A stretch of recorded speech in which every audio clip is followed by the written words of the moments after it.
कराची में बिजली जो शॉर्ट 500 मेगावाट रिकॉर्ड किया वियो आहे। मुख़्तलिफ़ इलाक़नि में डिघे लोड शेडिंग, केतिरनि ई इलाक़नि में माण्हू घरनि मां ॿाहिरि निकिरी आया। कलेक्टर ख़िलाफ़ सख़्त एहतिजाज कयो वियो आहे। वॾे वज़ीर जी हिदायतुनि ते तवानाई वारे सूबाई वज़ीर इम्तियाज़ शेख कलेक्टर खे अख़्तियारनि जो इजलास तलब करे वरितो आहे। बिजली जी लोड शेडिंग ऐं वक़्त ते पाबंदी ते पुछाणो कयो वियो आहे। वॾे वज़ीर सैयद मुनाज़िर शाह चयो त कलेक्टर जे डिघी लोड शेडिंग सबबि कराची में अमन अमान जो मसइलो पैदा थी रहियो आहे। हुन चयो त बिजली जे बहिरान ते ज़ाब्ते लाइ कलेक्टर खे अख़्तियारनि सां ॻाल्हायो वञे, अवाम केतिरी तकलीफ़ भोगे।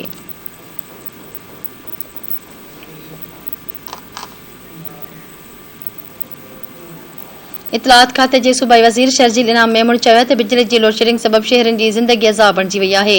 सूबाई वज़ीर चयो त लोड शेडिंग जो मसइलो हल थियणु घुरिजे। कलेक्टर जा मसइला नवां न आहिनि। संदन चवणु हो त कलेक्टर जो मेन पावर बि घटि कयो वियो आहे। इतलात खाते जे सूबाई वज़ीर शर्जील इनाम मेमून जो चवणु हो त हीउ इदारो शहर मां कमाए रहियो आहे, उन खे शहरनि ते ख़र्च करणु घुरिजे।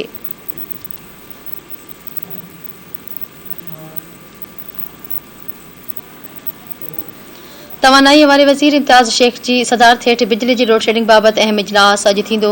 कलेक्टर जी सीईओ खे बि तलब कयो वियो आहे। कराची में बिजली जी लोड शेडिंग ख़त्म करणु, बिजली जी पैदावार ऐं खपत समेत मुख़्तलिफ़ मामलनि ते मुशावरत कई वेंदी।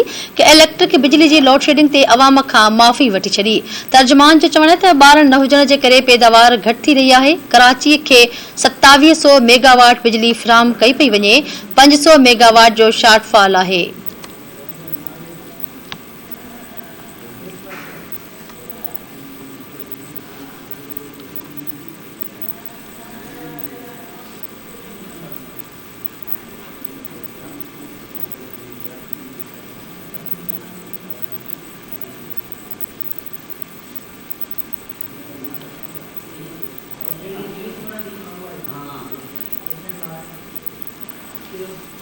इस्लामाबाद ऐं भरपासे में ज़िलज़िले जा लोड़ा महसूस कया विया। शहरी ख़ौफ़ विचां घरनि खां ॿाहिरि निकिरी आया।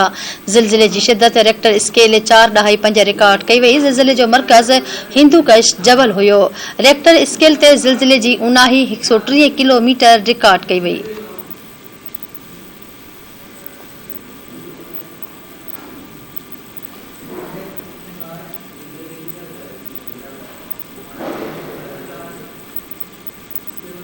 सिंध हाई कोर्ट अॻूणे MNA आमिर लियाकत जी पोस्टमार्टम रोकण जी मनानामे में वाध करे छॾी आहे।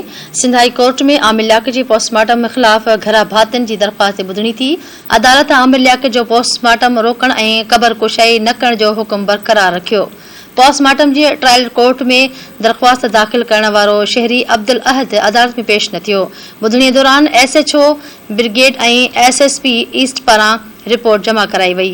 रिपोर्ट मूजिबि एडिशनल पुलिस सर्जन मरहूम जी जनाज़े जो ॿाहिरियों जाइज़ो वरितो हुयो। पुलिस सर्जन मूजिबि मयत जी ॿाहिरें मुआइने सां मौत जी कारण बाबति कुझु नथो चई सघिजे।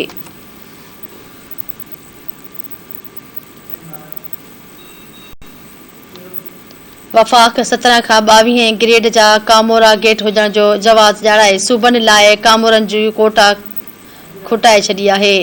वफ़ाक़ 17 खां 22 ग्रेड जा कामोरा घटि हुजण जो जवाज़ ॼाणाए सूबनि लाइ कामोरनि जी कोटा घटाए छॾी आहे।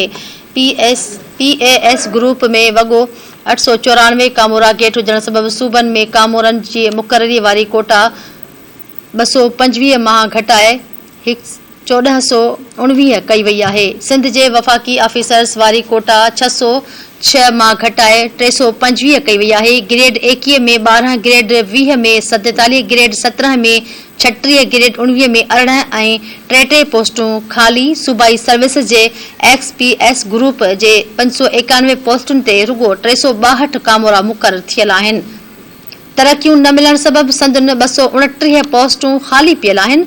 XPCS ऐं PAS जूं 18 ऐं 19 ग्रेड में तरक़ियूं ब्लॉक हुजण सबबि 17 ऐं 18 ग्रेड वारनि ऑफिसरनि जूं मथिएं ग्रेड्स में तरक़ियूं बि रुकियल आहिनि।